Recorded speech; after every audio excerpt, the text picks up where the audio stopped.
Welcome to what will hopefully be the first of many podcasts that I do. My name is Paul, and this is awkward. So I'm sitting in front of my computer with a microphone and headphones on all by myself, and it's something I've always wanted to do. I've always wanted to do a podcast or be in radio, and I guess here I go. A couple of weeks ago, decided that I should try to pick up a new hobby, and I started listening to podcasts, and I've always listened to talk radio my whole life, and I've been a big fan of the Opie and Anthony show, which, if you don't know, is a talk radio show on Sirius XM. It's a comedy show, and they always have stand-up comics on there, and they've got some funny people that come through, and one of the people that is on there is one of their producers. His name is Sam, and I've been listening to his podcast, and I've been listening to a couple other podcasts from some stand-up comedians, and I suppose you could say I find myself a little bit inspired.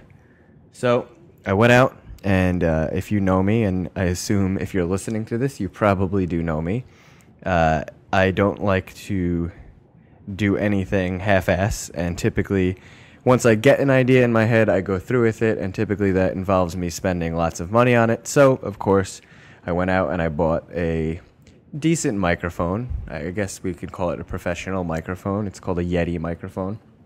And I've got, the big headphones on and everything, and sitting here with my MacBook Air. And so I hope that I didn't make this investment for nothing, and I hope that this continues, and I hope I get good at this, and I hope people continue to listen. But we'll see. A lot of people asked me when I told them that I wanted to do this, they asked me what I would do this on, and I've always wanted to just talk about observational things, and stand-up comedy has been something I've wanted to get into. So I guess this is a cool way for me to practice observational humor or stand-up comedy without the awkwardness of a crowd, and instead just the awkwardness of me sitting in my dining room.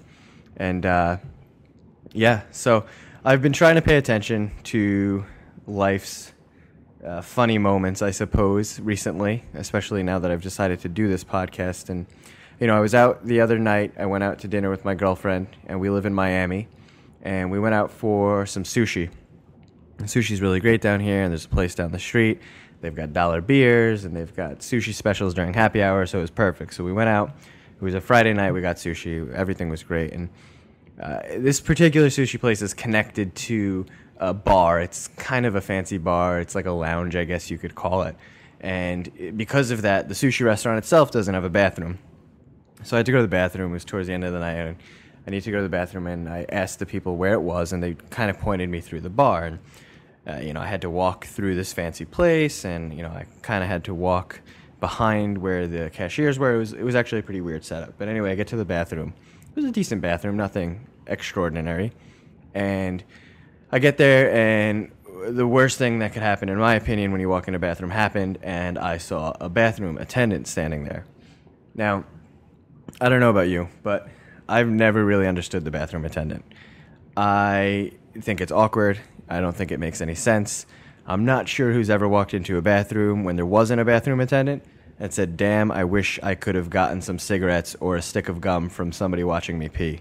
But I don't like it. I think it's awkward. And whenever there's a bathroom attendant, I want to be in and out as quickly as possible. I don't want to talk to anybody. I don't need anybody handing me paper towels. And it got me thinking, I have no idea who thought about this. Like, who was the first bathroom attendant? Who decided this would be a good idea to stand in a bathroom, wait for people to use the bathroom, and then help them wash their hands? Especially now. Like, it's 2012, and we've got automatic sinks, we've got automatic paper towel dispensers. So why do I need some guy to stand there dressed nicely in a bathroom to hand me a paper towel or to turn the sink on or off for me? I don't know, it's just weird, and I just don't get it. Now, at the same time, like I said, this is a nice place. So I can see it. I get at a nice place, you may want to have the prestige of having a bathroom attendant, and maybe the people that go to this restaurant are so well-to-do that they literally can't turn the sink on themselves, so we'll pay a guy to stand in the bathroom and do it. But there's other places that have it, and they're not nice places. There's a place down here in Miami where it's called Moe's, and it's a college bar by all means. I wouldn't call it a dive, but it's definitely a college bar. They've got darts, they've got pool tables, they've even got this weird vending machine that you can catch live lobsters in. So you put $1 in, you can catch a lobster, and if you catch the lobster, I suppose you give it to the chef or something to cook. I'm not sure. I've never won it. I've probably spent about $100 on it, but anyway. So it's a college bar. Definitely not a fancy lounge like the place near the sushi restaurant I went to. And this place has bathroom attendants. Now, that I just don't understand. This place is designed for college students, right? They've got these buckets of beer that are like $6 for Miller Lite. It's probably 3 or 4 beers worth of alcohol in this jug that they give you. And college kids typically aren't, well-to-do, typically aren't the ones that are going to carry money, and typically aren't going to be tipping anybody, let alone some guy in the bathroom. And I guess they actually even have one in the ladies' room, too. I didn't know that existed, but I don't find myself in the ladies' room all too often. So anyway, this place, it's just a bar that you would go to get a couple of beers and leave, right? But you go to the bathroom, and there's a guy, of course, in there who wants to help you out. I don't know. I'm not saying that this is me. I'm not saying I do this. But you hear all the stats about the people that don't wash their hands in a bathroom. I bet, statistically, more people don't wash their hands when there's a bathroom attendant than when there isn't. Like I said, you want to be in and out. You don't want to have to deal with a bathroom attendant by any means.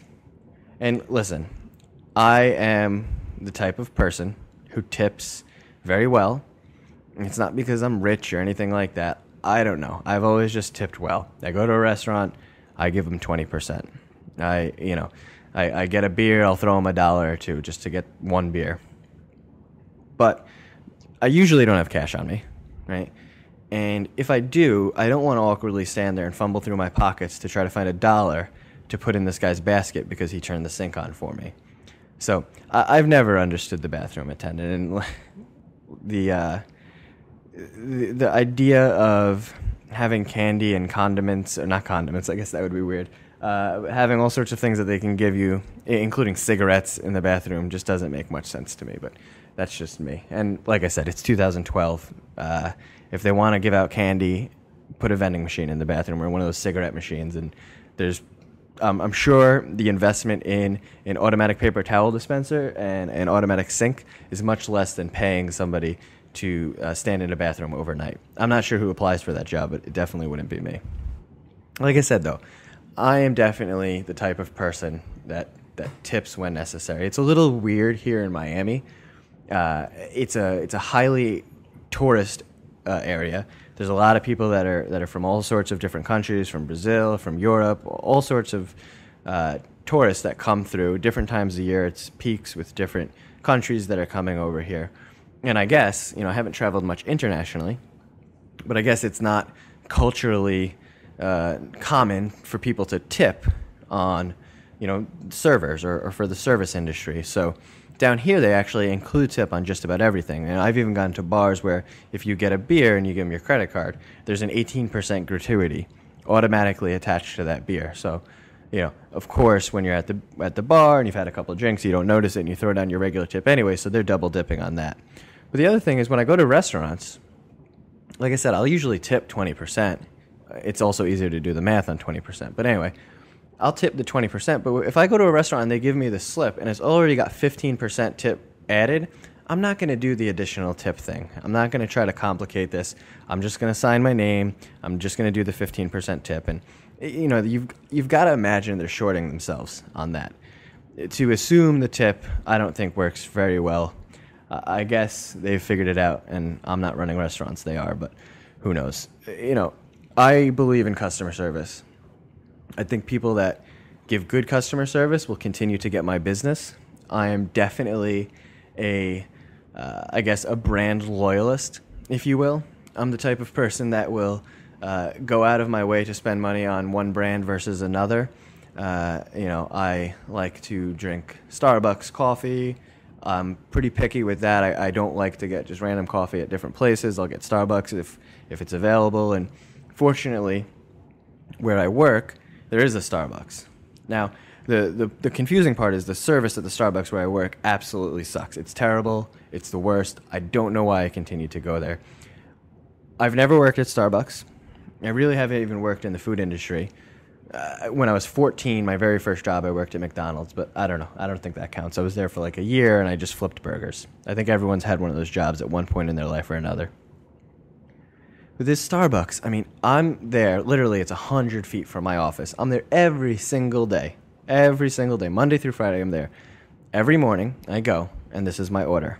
Or at least it was. A grande coffee and a plain bagel with butter. It's boring. It's predictable.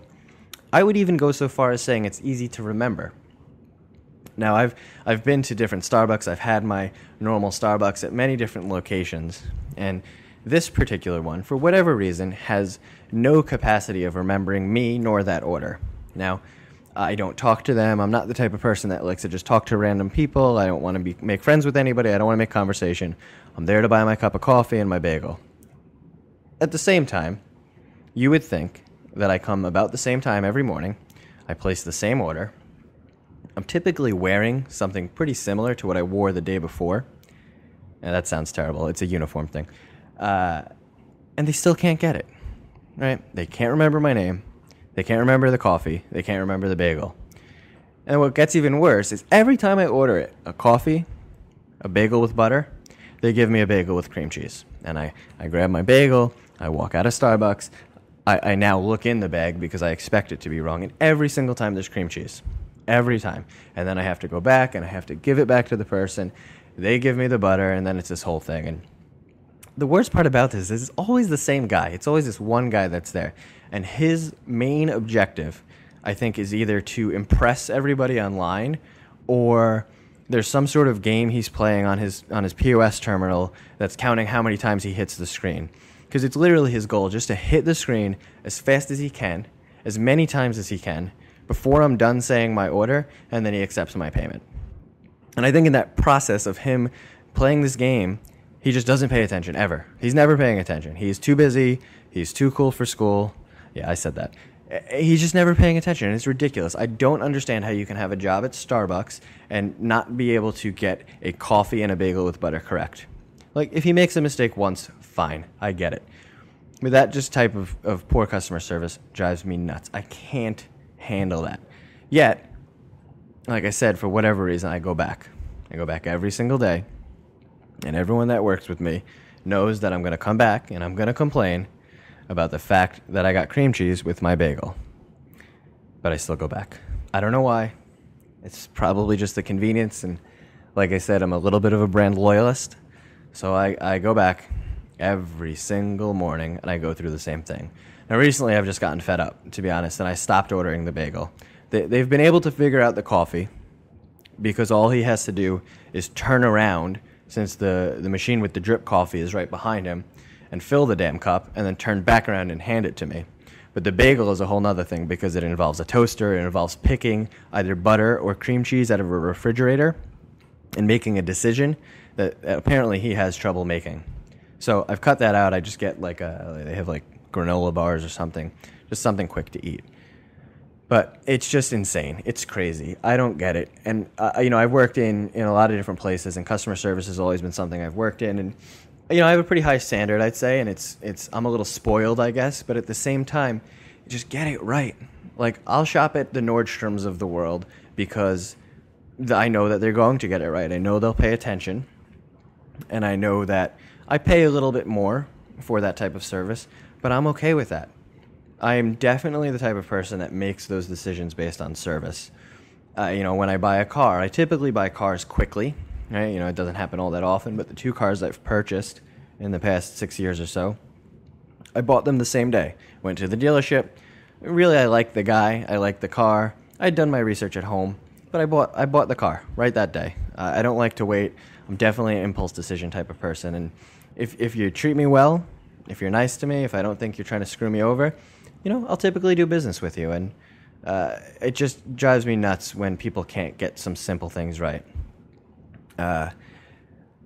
Another place that I've been recently where I noticed I was feeling that stress build up inside where I just wanted to leave. I just wanted to punch everybody in the face. I don't know what it was, but I hate being in situations where people can't get it right. And I haven't voted, right, since 2008, like all of us. And in 2008, I was in college, so I did the absentee ballot thing. I mailed it in.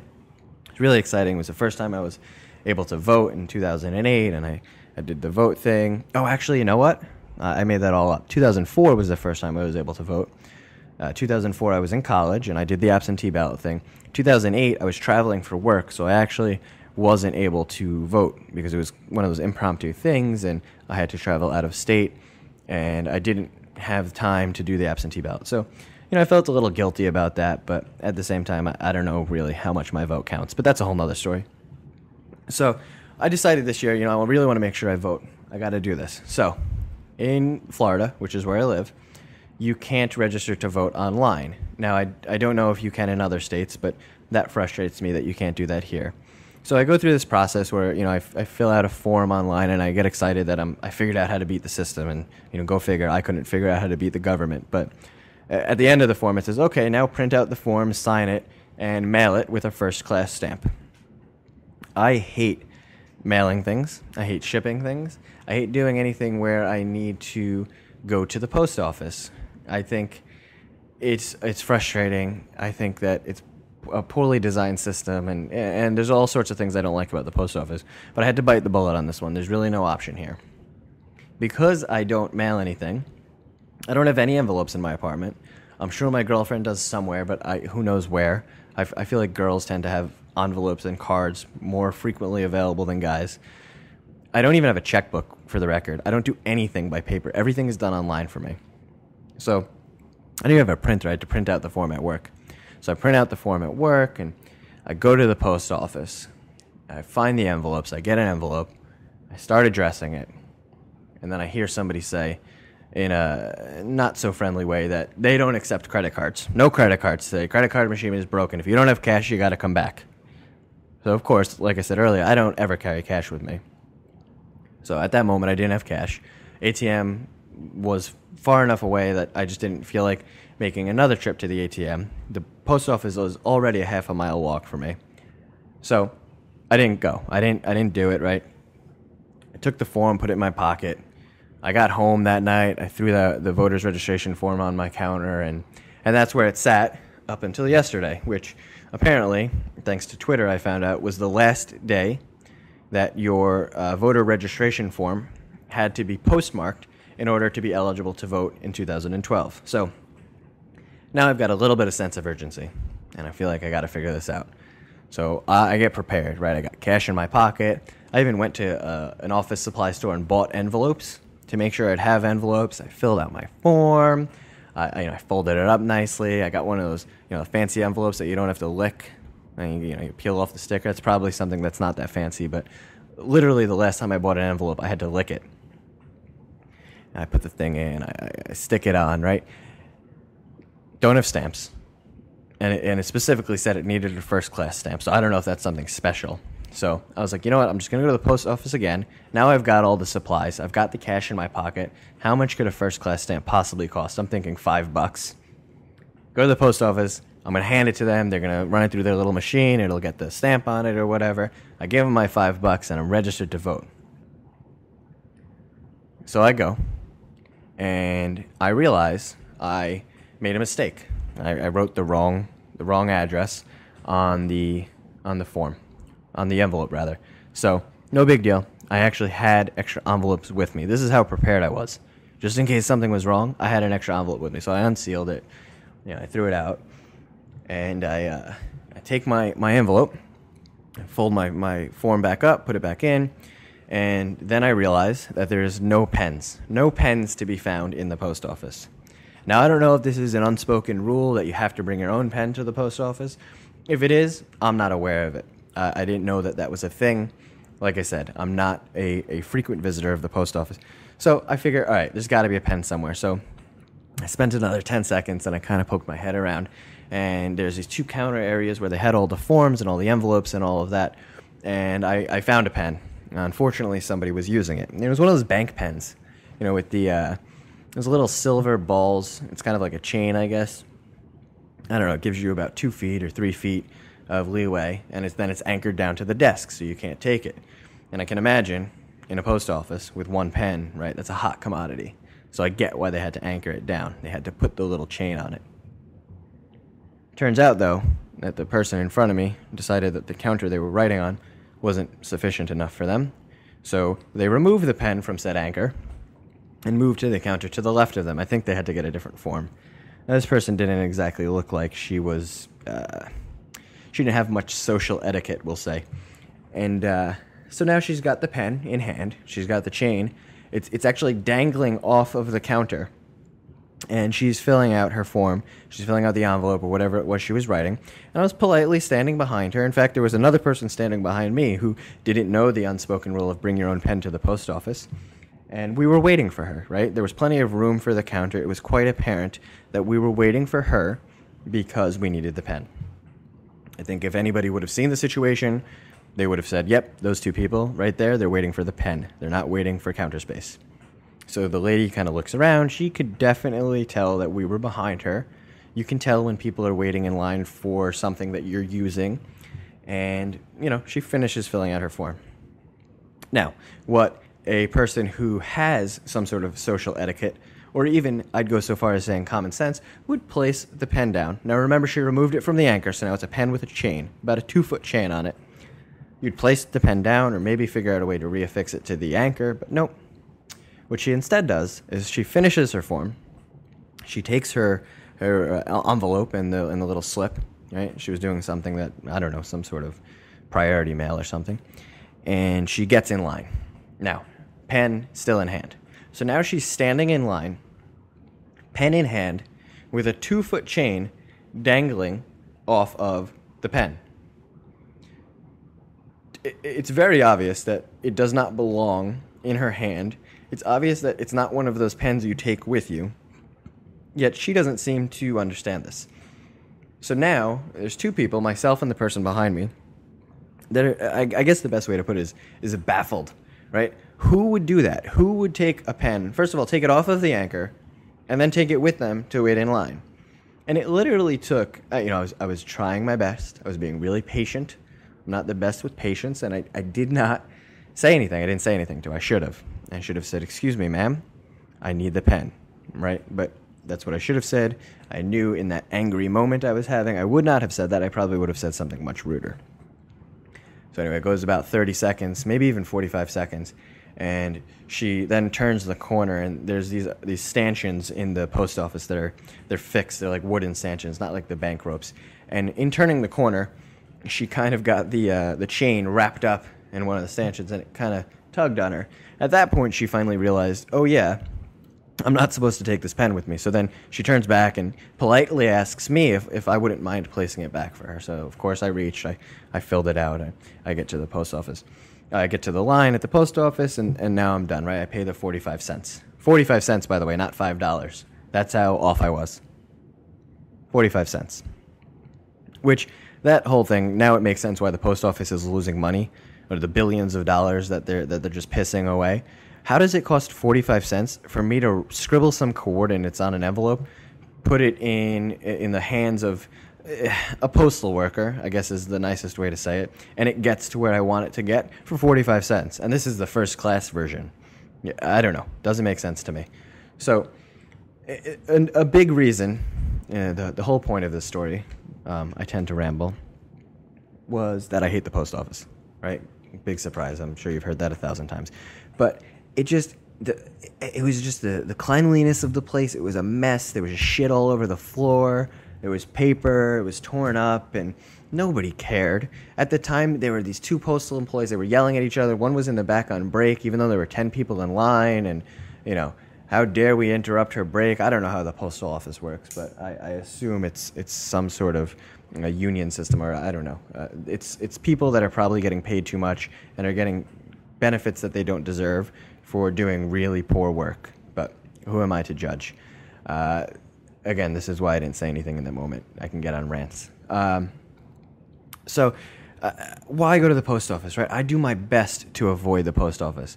I shop online. You know, I fill out forms online. There's plenty of software out there that's built into computers these days where you can do everything without ever having to go to a post office or without ever having to write a check.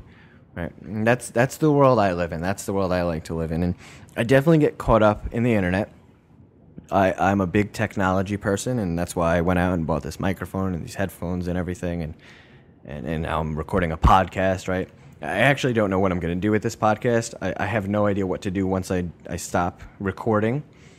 I guess I'll figure that part out. I'm sure it's not too difficult, but when I've been talking to someone at work, and she is the self-proclaimed queen of the internet, and she can't explain it to me yet. I don't understand what she's tried to explain to me, so maybe it is going to be quite a bit more difficult, and maybe nobody will ever hear this. Maybe I'm the last person that will hear this. But anyway, the internet. I'm on Facebook. I have a Twitter. I'm not very good at Twitter. I don't really understand it yet, but I do spend a lot of time on the internet, and I do think of myself as technologically forward. I'm kind of the person that everybody goes to when they need help with something. But one of the things that's helped the internet, I guess, and apps and all of that in the past couple of years is the advent of Groupon. I guess I would call it a slight addiction to Groupon, and I think that Groupon is much more superior to Living Social, and for that reason, I definitely spend more money on Groupon. Again, the whole brand loyalist idea, and it's because they have goods, Groupon goods. So if you're not familiar with Groupon, it's surprising, but in short, Groupon is basically an app or even a website, I guess, where you can purchase different things, and it's items like you could do tickets. It could be something like, tickets to a comedy show. It could even be, a gift certificate to a restaurant. And they even have some more bizarre things. They have a lot of, like, manicures and pedicures. My girlfriend does those all the time. But what they've added, what Groupon added, is something called Groupon Goods. And Groupon Goods is actually really cool, or at least I think it is. And essentially all it is items that are discounted, right? 50% discount or 75% discount. And what I also find is that they're typically things that you would never, ever buy, nor probably even find. Like, one of the things I bought was an instant can cooler, right? So it's this thing. It was like $45. And the thing that sucks about Groupon is it's really easy to purchase. Like, you could be sitting, I remember this specifically. I was sitting at lunch. I was having a sandwich. I was waiting for them to come or something. I don't remember what it was. And I open Groupon to kill some time. I often use my phone to kill time, and Groupon comes up, and I see this instant can cooler, and I'm like, all right, well, that sounds pretty cool. Not to, no pun intended. And essentially the idea, or as it reads, is that you can place an aluminum can that's at room temperature, you press a button, and it spins really fast over ice, and in 2 minutes, your can is cooled to the temperature of what a refrigerator would cool it to. Sounds like a pretty neat idea, I guess, right? It's probably not something I needed, but I wanted to buy it because it was easy. I press a button, I buy it, and 4 days later, 5 days later, it's sitting outside of my apartment. So the issue with Groupon is, and I'm now starting to realize this through my addiction, I had a lot of friends' parents, I remember, when I was growing up, that would use the Home Shopping Network, and I would go to their houses, and there would be boxes for the Home Shopping Network, or QVC, I guess it was, or maybe still is. And, it's the thing where you watch late night TV, and there's something ridiculous that you have no need for, but you pick up the phone and you call them, and if you're the 100th caller or whatever, within the first 100 callers, you get double the offer. And that's what Groupon is. That's what Groupon's become. Groupon is the Home Shopping Network, is the QVCs of 2012. And I am that addict. I am the person, I'm the crazy person that sits up late at night with my telephone waiting to get in on that great deal for an instant can cooler. Like, that would definitely have been something on QVC, and I'm the idiot that spent $40 on it. I've used it twice. I can actually see it from where I'm sitting, and it's in a cabinet, right? It's a glass door cabinet. It's sitting right on the ground. I probably will never use it again, and I spent $40 on it. I probably could have spent that $40 on something better. And I've bought so much shit on Groupon, just so much shit. I even buy my girlfriend those jewelry. It's always fake jewelry, and I know it's fake, and I'm not buying it to, trick her into thinking, I went out to Tiffany's and bought earrings, right? And in fact, that they're $9 cubic zirconia earrings. I tell her that they're $9. My girlfriend is a bargain hunter, and she appreciates a good deal, probably too much so. But I've bought 4 or 5 different pairs of earrings for her on this stupid site, and literally some of them have been so shitty that I've thrown them out. I spent $9 and then the $4 shipping and handling or whatever it is to get these ridiculous looking things, and we just throw them out because what the hell are we gonna do with them? Why have them? I might as well just throw them out. And it's bad. It's bad. And the thing that really gets me about Groupon is you buy all of these things, and even really Living Social and all the other ones. You buy these things and then they just expire. You never use them, right? You forget that you use them. I have this restaurant one that I get an email about all the time. It's expiring in a month. I bet I won't use it, right? It's a nice sushi place. I probably won't go there because then I gotta remember to do it. I gotta print out the certificate and so on and so forth. I've bought 2 different trapeze classes. I actually think that the trapeze class that I currently have, because the first one expired, obviously, expires in 8 days. So that will probably be 2 trapeze classes I've purchased that are going to expire. That is bad, right? That's just pretty stupid. But I will continue to do it. It's part of my morning routine. I look at Groupon when I'm waiting for the elevator, or even when I'm walking from my parking garage to my office. And I look at Groupon, and I often buy things. I even at one point had accumulated 3 different haircut Groupons. And I've used all 3 of them, actually. I've used all 3 haircut Groupons, but there's probably no purpose in me buying 3 haircut Groupons at one time. I think we have 6 or 7 movie tickets right now. It's addicting. It's bad. Stay away from it. Well, I intended on doing a half hour, and we're sitting right at about 32 minutes. So that, I guess, is officially my first podcast ever. So thank you for listening. I anticipate doing more. I'm not sure when. I'll try to do this weekly. I'm sure my life will give me enough random shit to talk about, and I will do my best to share it with you.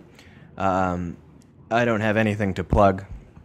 I don't really use Twitter, so I'm not going to plug that yet. Maybe I'll figure out a way to use it with this. But check back next week. I'll have it. Please subscribe to my podcast, which at this point, I don't know how to do that. But hopefully if you're listening, that means it's on iTunes, and that means you can subscribe to it. But that is going to wrap it for me, so thank you for listening.